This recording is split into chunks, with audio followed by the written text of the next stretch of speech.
Prosím. Dobrý den, tady je Mrázek Ústředná. To je Pankrátská věznice? Ano. Dobrý den, prosím vás, já mám vzkaz pro pana Novotnýho. Kterýho Novotnýho? To je Mukl, vězeň. No, tak jako vzkazy tady nějak moc nemůžeme podávat. Ale tohle to je hrozně důležitý. Je to možný? Ano, tak je... Prosím vás, kdybyste byla tak hodná. Píšete si? Novotný. Novotný. A jak dál? František. Narozen. 16.5. Ano. 1900.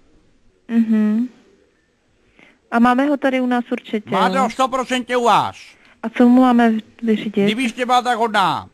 Píšete si? No. Ventilačka je dlouhá 20 metrů. Ano. Střídání stráží je v 11 hodin. Čekám do 2. Vám se to nezdá, co? Tak mu prosím vás napište. Františku, nevyšlo to, odhalili to. Stop. Tak ale tomu můžete poslat i v Telegramu, jako No já takhle mu to nám... můžu poslat, ale kdy mu to přijde? Takhle jako není možný žádný styk s vězněm. A mohl bych poslat vzkaz ředitelí věznice?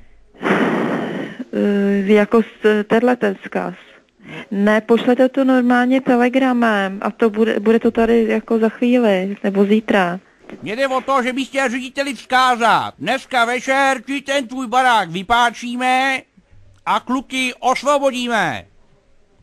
Můžete mu to vyřídit? Jo, dobře.